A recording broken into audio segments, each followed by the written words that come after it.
Pria itu mengarahkan jarinya ke pria Jepang. Di gedung yang tidak jauh dari sana, ada penembak jitu. Hanya menggunakan pose ini, dia mengancam Jepang untuk segera melepaskan rekan-rekannya. Orang Jepang itu menganggapnya terlalu konyol, tetapi dia menggerakkan jarinya ke arah pengkhianat Cina di belakang.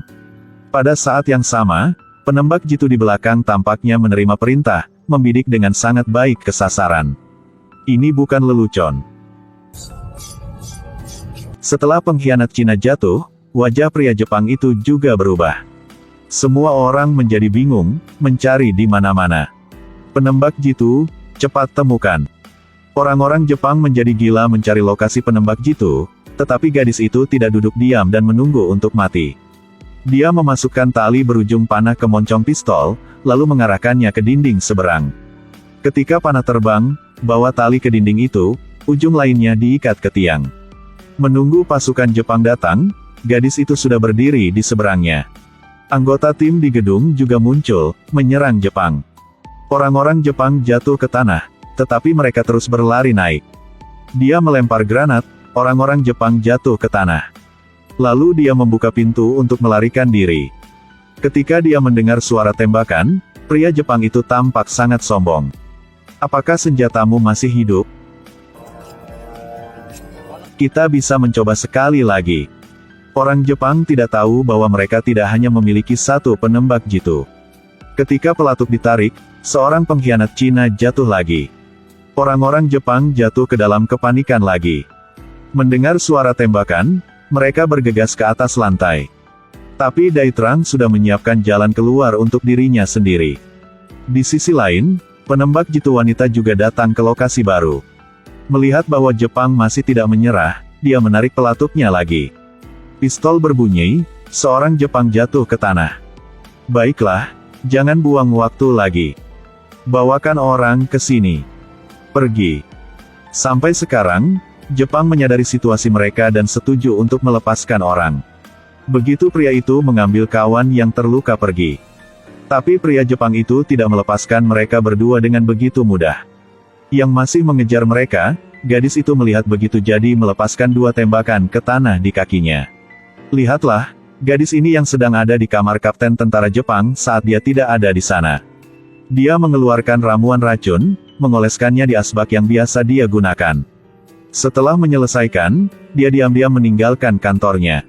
Tidak lama kemudian, seorang pria Jepang pergi menemui kapten tentara untuk berdiskusi. Mereka berdua baru saja duduk, pria Jepang itu menawari kapten sebatang rokok.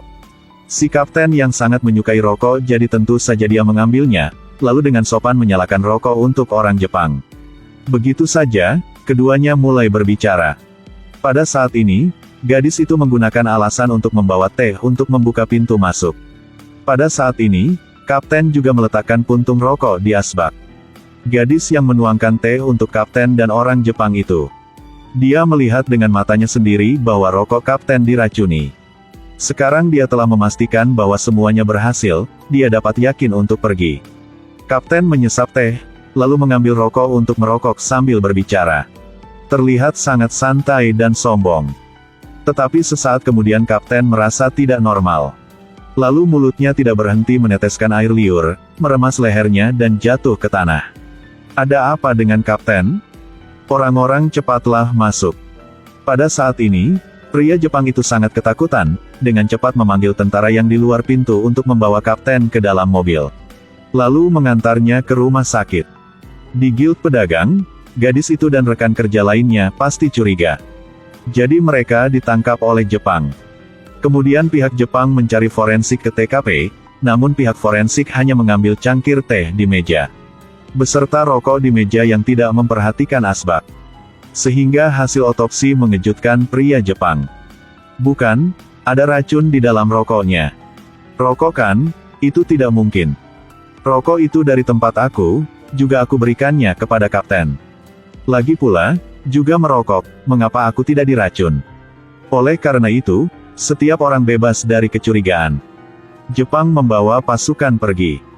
Karena cepat mendapat informasi, gadis itu pergi mencari gadis Jepang. Dari tempatnya, dia mengetahui bahwa sang kapten tidak mati. Karena ilalang harus dibasmi, Gadis itu minta ke rumah sakit menjenguk sang kapten, pihak Jepang pun setuju. Keesokan harinya, gadis itu membawa buah ke rumah sakit. Dia berpura-pura mengupas buah untuk kapten, tetapi sebenarnya dia diam-diam mencari kesempatan untuk membunuhnya. Dia mengambil apel dan memakannya dengan senang yang tidak mengetahui bahayanya. Tetapi gadis itu sudah memegang pisau dan siap membunuhnya.